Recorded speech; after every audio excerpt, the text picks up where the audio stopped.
चले हैं जिस सफ़र पर उसका कोई अंजाम तो होगा। चले हैं जिस सफ़र पर उसका कोई अंजाम तो होगा। जो हौसला दे सके ऐसा कोई जाम तो होगा। जो दिल में ठान सी ली है कामयाबी को अपना बनाने की। जो दिल में ठान सी ली है कामयाबी को अपना बनाने की। तो कोई ना कोई इंतज़ाम तो होगा। हेलो दोस्तों, मैं हिमांशु कुलियाल स्वागत करता हूं एक बार फिर से आपका मेरे यूट्यूब चैनल कॉम्पिटिटिव स्टडी में। दोस्तों, पिछली वीडियो में हमने पढ़ा था मौलिक अधिकारों के बारे में। जो हमारे मौलिक अधिकार हैं उसमें हमने बात की थी दो मौलिक अधिकारों के बारे में। ठीक है दोस्तों, उसमें हमने बात की थी आर्टिकल 12 के बारे में, आर्टिकल 13 के बारे में। उसके बाद हमने बात की थी समानता के अधिकार के बारे में, और हमने बात की थी स्वतंत्रता के अधिकार के बारे में। दोस्तों, हमने बात की थी आर्टिकल 22 तक, जिसके अंतर्गत हम अगर समानता के अधिकार की बात करें, समानता के अधिकार के अंतर्गत हमने बात की थी आर्टिकल 14 से लेके 18 तक। उसके बाद स्वतंत्रता के अधिकार के अंतर्गत हमने बात की थी आर्टिकल 19 से लेकर के आर्टिकल 22 तक। दोस्तों, आज उसी कड़ी को आगे बढ़ाते हैं और बात करते हैं अपने अगले आर्टिकल्स की ओर और अगले मौलिक अधिकार की ओर। दोस्तों, जो अगला मौलिक अधिकार है वो है शोषण के विरुद्ध अधिकार, जिसमें आर्टिकल 23 और आर्टिकल 24 के बारे में हम चर्चा करेंगे। आइए शुरू करते हैं। आर्टिकल 23। दोस्तों, आर्टिकल 23 क्या कहता है? इसमें मानव का अवैध व्यापार, दास प्रथा तथा बेगार प्रथा को पूर्णतः प्रतिबंधित किया गया है। इसमें एक अपवाद भी है, राज्य किसी सार्वजनिक प्रयोजन के लिए अनिवार्य श्रम लागू कर सकता है। दोस्तों, इस व्यवस्था के अंतर्गत कोई भी उल्लंघन कानून के अनुसार दंडनीय होगा। यहाँ पे एक शब्द आया है मानव दुर्व्यापार। इस शब्द में कौन कौन शामिल होंगे? पुरुष, महिला एवं बच्चों की वस्तु के सामान खरीद और बिक्री, महिलाओं और बच्चों का अनैतिक व्यवहार जिसमें वैश्यावृत्ति भी शामिल है, देवदासी प्रथा, दास प्रथा। इस तरह की कृत्यों पर दंडित करने के लिए संसद ने अनैतिक दुर्व्यवहार अधिनियम 1956 को बनाया था। यहाँ पे एक वर्ड और आया है बेगार प्रथा। बेगार का अभिप्राय है बिना परिश्रम के काम कराना, बिना तनख्वाह के काम कराने एक तरीके से कह सकते हैं।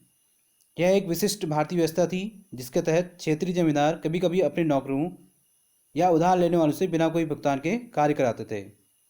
अनुच्छेद 23 बेगार के अलावा बलात् श्रम के अन्य प्रकारों तथा बंधुआ मजदूरों पर भी रोक लगाता है। बलात् श्रम का अर्थ है किसी व्यक्ति की इच्छा के विरुद्ध उससे कार्य लेना। बलात् श्रम में केवल शारीरिक अथवा कानूनी बलात् स्थिति ही शामिल नहीं है, बल्कि इसमें आर्थिक परिस्थितियों से भी उत्पन्न बाध्यता तथा न्यूनतम मजदूरी से कम पर काम कराना आदि शामिल हैं।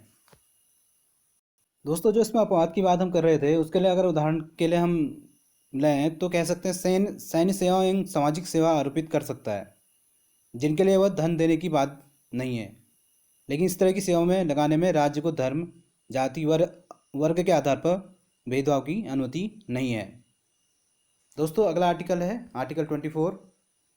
क्या कहता है आर्टिकल 24? 14 वर्ष से कम आयु के बालकों को उद्योग धंधों में काम पर नहीं लगाया जा सकता, अर्थात बाल श्रम प्रतिबंधित किया गया है। अनुच्छेद 24 किसी फैक्ट्री, खान अथवा अन्य परिसंकटमयी गतिविधियों यथा निर्माण कार्य तथा रेलवे में 14 वर्ष से कम उम्र के बच्चों को नियोजन का प्रतिषेध करता है। लेकिन यह प्रतिषेध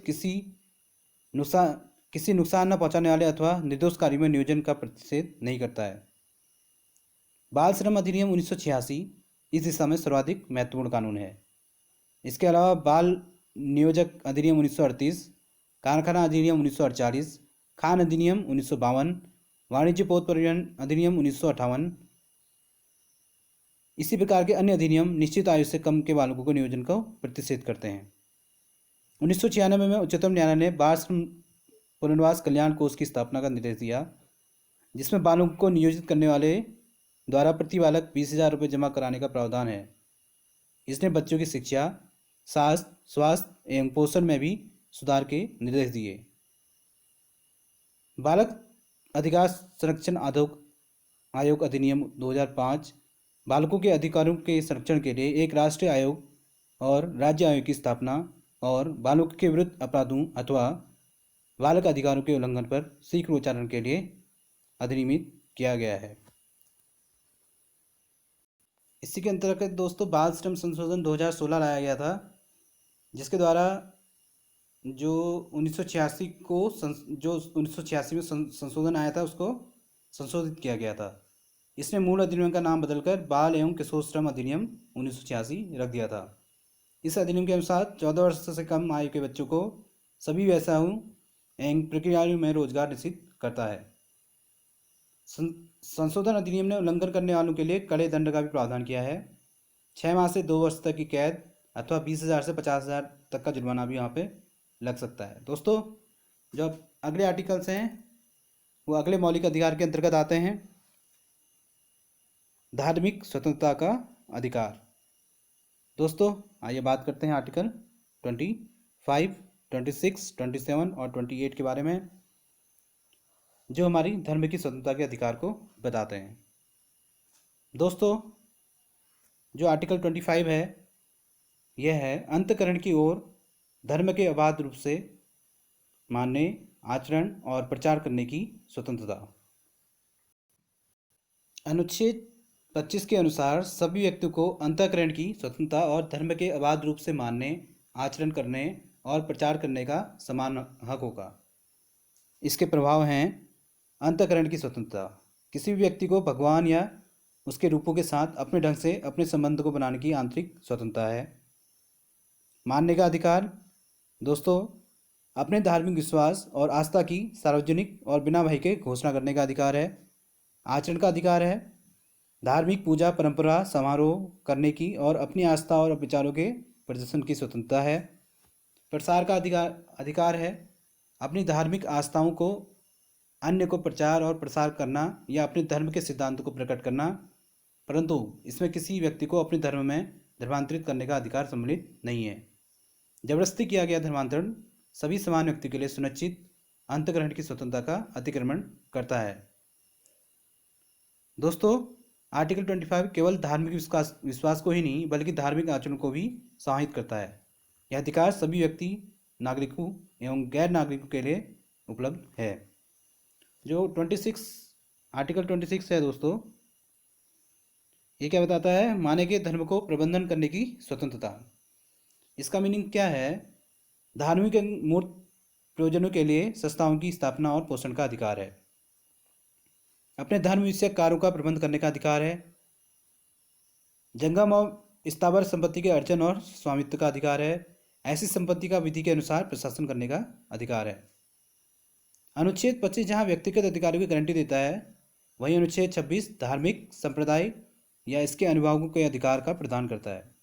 दूसरे शब्दों में कहा जाए, अनुच्छेद 26 सामूहिक धार्मिक रूप से अधिकारों की रक्षा करता है। अनुच्छेद 25 की तरह ही अनुच्छेद 26 भी सार्वजनिक व्यवस्था, नैतिकता एवं शास्त्र संबंधी अधिकार देता है, लेकिन मूल अधिकारों से संबंधित अन्य प्रावधानों में यह नहीं है। दोस्तों अगला जो आर्टिकल है आर्टिकल 27, राज्य किसी धर्म एवं अभिवृद्धि पर धार्मिक आधार पर कोई कर नहीं लगाएगा। इसके अंतर्गत उल्लिखित है कि किसी भी व्यक्ति को किसी विशिष्ट धर्म या धार्मिक संप्रदाय की अभिवृद्धि या पोषण में व्यय करने के लिए करों के संदाय हेतु बाध्य नहीं किया जाएगा। दोस्तों अगर इसे दूसरे शब्दों में कहना चाहें, राज्य कर के रूप में एकत्रित धन को किसी विशिष्ट धार्मिक उत्थान एवं रख रखाव के लिए व्यय नहीं कर सकता। वह व्यवस्था राज्य को किसी धर्म का दूसरे के मुकाबले पक्ष लेने से रोकता है। इसका यह अर्थ हुआ कि करों का प्रयोग सभी धर्मों के रख रखाव एवं उन्नति के लिए किया जा सकता है। यह व्यवस्था केवल कर की उगाही को रोक लगाती है, न कि शुल्क पर। ऐसा इसलिए क्योंकि शुल्क लगाने का उद्देश्य धार्मिक स्थानों पर धर्म निरपेक्ष प्रशासन के पक्ष में नियंत्रण लगाना है। इस तरह तीर्थ यात्रियों से शुल्क की उगाही की जा सकती है ताकि उन्हें कुछ विशेष सुविधाएं एवं सुरक्षा मुहैया कराई जा सकें। इसी तरह धार्मिक कार्यकलापों और उनके खर्च के नियमितीकरण पर भी शुल्क लगाया जा सकता है। दोस्तों जो हमारा अगला आर्टिकल है आर्टिकल 28, इसमें धार्मिक शिक्षा में उपस्थित होने से स्वतंत्रता है। इसके अंतर्गत कहा गया है दोस्तों, राज्य निधि से पूर्णतः पोषित किसी शिक्षा संस्था में कोई धार्मिक शिक्षा ना दी जाए। हालांकि यह व्यवस्था उन संस्थानों पर लागू नहीं होती जिनका प्रशासन तो राज्य कर रहा है, लेकिन उनकी स्थापना किसी विन्यास या न्याय के अधीन हुई है। राज्य से मान्यता प्राप्त या राजनीति से सहायता पाने के लिए शिक्षा संस्था में उपस्थित होने वाले किसी व्यक्ति को ऐसी संस्था में दी जाने वाली धार्मिक शिक्षा या उपासना में भाग लेने के लिए उसकी अपनी सहमति के बिना बाध्य नहीं किया जाएगा। अवयस्क के मामले में उसे संरक्षण की सहमति की आवश्यकता होगी। इस तरह अनुच्छेद 28 जो है 4 प्रकार की शैक्षणिक संस्थानों में भेद करता है। ऐसे संस्थान जिनकी पूरी तरह रख रखाव राज्य करता है, ऐसे संस्थान जिनका प्रशासन राज्य करता है लेकिन उनकी स्थापना किसी विन्यास या न्याय के तहत है, राज्य द्वारा मान्यता प्राप्त संस्थान, ऐसे संस्थान जो राज्य द्वारा वित्तीय सहायता प्राप्त कर रहे हों। दोस्तों बढ़ते हैं आगे। अब हमने बात करनी है शिक्षा और संस्कृति का अधिकार। दोस्तों इसके अंतर्गत आर्टिकल 29 और आर्टिकल 30 आते हैं। बात करते हैं आर्टिकल 29 की। आर्टिकल 29 कहता है राज्य के अंतर्गत रहने वाला प्रत्येक नागरिक को अपनी भाषा, लिपि और संस्कृति को सुरक्षित और संरक्षित करने का अधिकार है। इसके अंतर्गत पहली व्यवस्था एक समूह के अधिकारों की रक्षा करती है, जबकि दूसरी व्यवस्था नागरिक के व्यक्तिगत सम्मान की रक्षा करती है, फिर चाहे वह किसी भी समुदाय से संबंध क्यों न रखता हो। अनुच्छेद 29 में धार्मिक अल्पसंख्यकों एवं भाषाई अल्पसंख्यकों की सुरक्षा को प्रदान करता है। हालांकि उच्चतम न्यायालय ने व्यवस्था दी है कि इस अनुच्छेद की व्यवस्था केवल अल्पसंख्यकों के मामले में ही नहीं, जैसा कि सामान्यतः माना जाता है, क्योंकि नागरिकों के अनुभाग शब्द का अभिप्राय अल्पसंख्यक एवं बहुसंख्यक दोनों से है। उच्चतम न्यायालय ने यह व्यवस्था भी दी है कि भाषा की रक्षा से भाषा के संरक्षण हेतु आंदोलन करने का अधिकार भी सम्मिलित है। अतः नागरिकों के एक अनुभाग की भाषा के संरक्षण हेतु राजनीतिक भाषण या वादे जन प्रतिनिधि अधिनियम 1951 का उल्लंघन नहीं करते हैं। दोस्तों अगला आर्टिकल जो आर्टिकल 30 है वो क्या कहता है? शिक्षा संस्थानों की स्थापना और प्रशासन करने का अल्पसंख्यक वर्गों को अधिकार है, चाहे धार्मिक या भाषाई को ये अधिकार प्रदान करता है। इसके अंतर्गत निम्नलिखित पॉइंट है दोस्तों। सभी अल्पसंख्यकों वर्गों को अपनी रुचि की शिक्षा संस्थाओं की स्थापना और प्रशासन करने का अधिकार होगा। राज्य द्वारा अल्पसंख्यक वर्ग शिक्षा संस्था की किसी संपत्ति के अनिवार्य अर्जन के लिए निर्धारित क्षतिपूर्ति रकम से उनके लिए प्रत्याभूत अधिकार निर्बंध या निराकृत नहीं किए होंगे। राज्य आर्थिक सहायता में अल्पसंख्यकों द्वारा प्रबंधित संस्थानों में भेद नहीं करेगा। दोस्तों इस तरह अनुच्छेद 30 के अल्पसंख्यकों की सुरक्षा विस्तार नागरिकों के किसी अन्य विभाग के लिए नहीं है, जैसा कि आर्टिकल 29 में बोला गया है। हालांकि अल्पसंख्यक शब्द को संविधान में कहीं भी परिभाषित नहीं किया गया है। अल्पसंख्यक शिक्षा संस्थाएं 3 प्रकार की होती हैं। राज्य से आर्थिक सहायता एवं मान्यता लेने वाले संस्थान, ऐसे संस्थान जो राज्य से मान्यता लेते हैं लेकिन उन्हें आर्थिक सहायता प्रदान नहीं होती। ऐसे संस्थान जो राज्य से मान्यता या सहायता नहीं लेते। पहले एवं दूसरे प्रकार के संस्थानों के राज्य के अनुसार शिक्षण, स्टाफ, पाठ्यक्रम, शैक्षणिक मानक, अनुशासन, सफाई व्यवस्था होगी। तीसरे प्रकार के संस्थान प्रशासनिक मामलों में स्वतंत्र परंतु सामान्य कानून हैं, जैसे ठेका कानून, श्रम कानून, औद्योगिक कानून, कर कानून, आर्थिक विनियम आदि आवश्यक हैं। दोस्तों आर्टिकल 32 को डॉक्टर भीमराव अंबेडकर ने कहा है संविधान की आत्मा। ठीक है दोस्तों, यह आपका नोट करने का पॉइंट है, इसे आप नोट कर लीजिएगा। दोस्तों मौलिक अधिकारों की रक्षा के लिए 5 प्रकार की रिटें जारी की गई हैं ताकि मौलिक अधिकारों को उचित संरक्षण प्रदान किया जाएगा। इन रिटों को दोस्तों न्याय का झरना कहा जाता है। The waterfall is called रेटो justice. दोस्तों इन रिटों को क्या कहा जाता है? न्याय का झरना।